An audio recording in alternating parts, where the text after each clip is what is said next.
watching the sketch of SNL yesterday. Yeah, it was funny, especially the part where like Trump leaves as O.J. Simpson. That was a great idea. Um, let's get to the point of my title.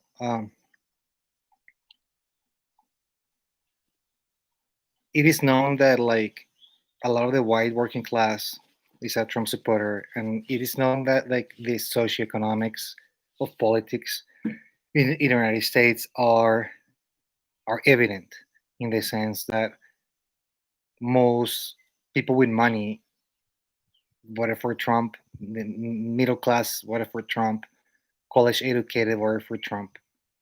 And as we all know, education is correlated with income.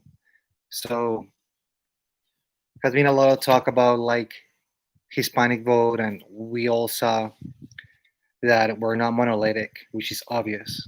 There's a big difference between a Colombian, a Costa Rican, a Puerto Rican, a Colombian, a Venezuelan, an Argentinian.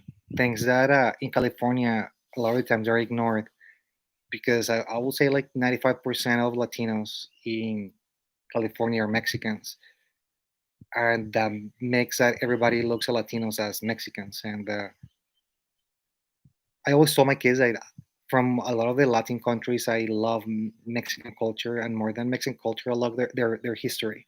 It's a really rich history. I remember telling my kids that the only Latin country that has defeated an empire, like an army, like an empire, was the Mexicans in La Batalla de Puebla. You can think about independence as Colombians defeating the Spanish army, but it was never like it's called La Reconquista, and it's a little bit different. I don't want to get into history, but what I'm trying to say is that that Mexicans have earned their place in California and like in Arizona and New Mexico, but but they don't compromise what Latinos are. They are just one faction of being Latino. Um, and another faction that has taken a lot of power in California are like the Chicanos, you know. And the Chicanos are American citizens, Americans that look Mexican. That's the definition of Chicano. And they try to talk for all Latinos, which is really annoying. Um, but I guess let's go to the real point of the video. So I'm calling SNL coward. When I saw the sketch, I was laughing, but I really thought about um, this um, podcast that I listened to. It's called the Satire Paradox.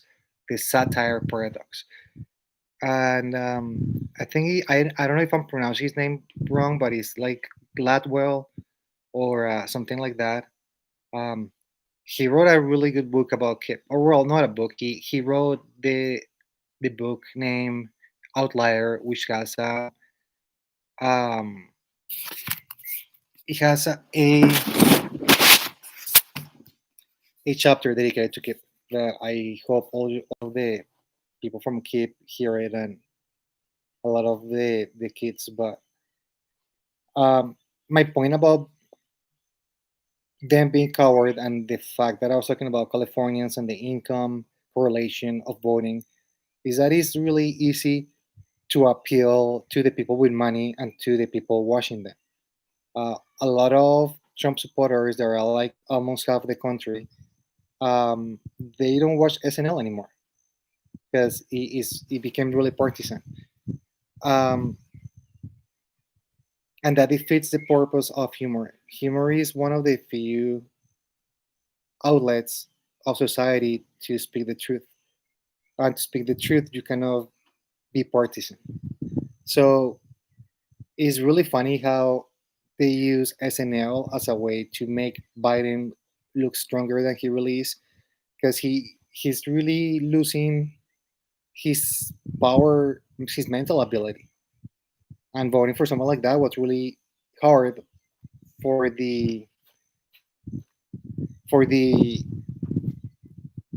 centrists, I guess. That's why a lot of people like me, we just didn't vote.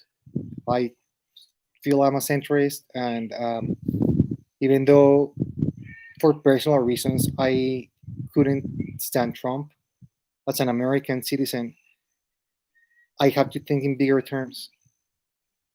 A lot of the negotiations of this Trump guy with China, Russia, even Europe, our allies, were really good negotiations. He saved a lot of money. And now, if you look at the stock market of a lot of European nations, except, well, Russia is not Europe. Well, that's the geography part. They have a part in Europe, a part in Asia. But when we talk about Europe, we usually exclude Russia. All the stock markets are going up because they kind of know they can start bullying Biden again, asking him for put more money for the OTAN. Um, they're actually thinking of raising a lot of importation um, taxes for the American exporter because they feel they can bully Biden. So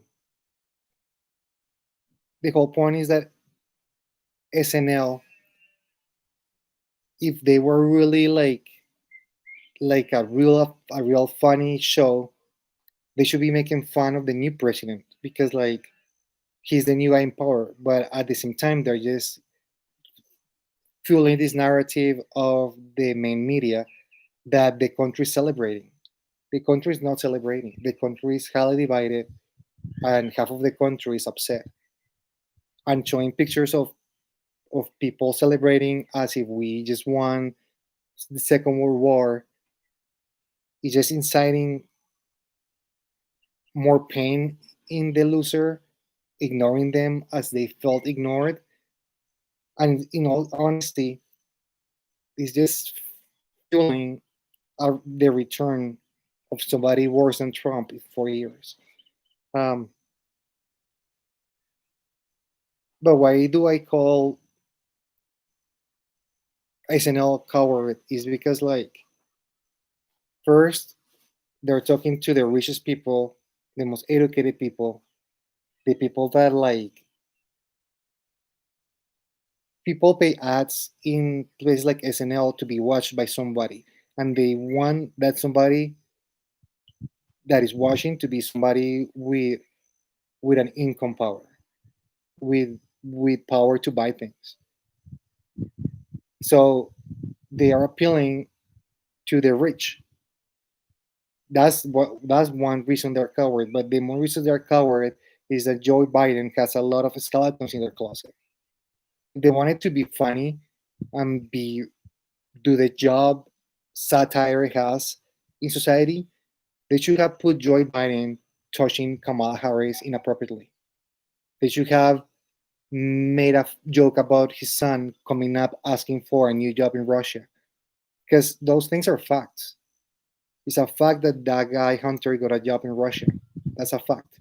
It's a fact that the guy is a really dangerous person in the sense of like morally corrupt. A guy that starts having sex with the widow of his brother like a couple months after the death of his brother is a person of really, really low moral standards.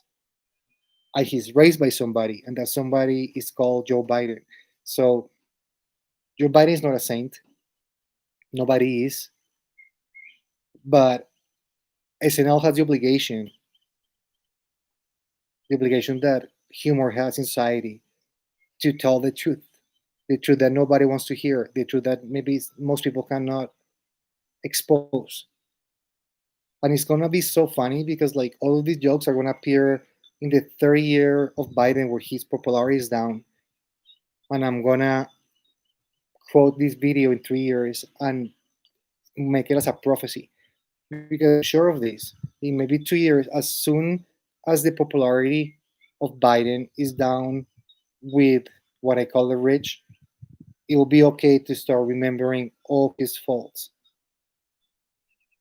But society doesn't need that in 3 years. It needs it right now because we cannot put a president in a pedestal when he shouldn't be there. The joke should be in all the democratic American system that cannot put decent candidates for us to vote on. So it's a shame of SNL. You're funny, but you're cowardly funny. Sí,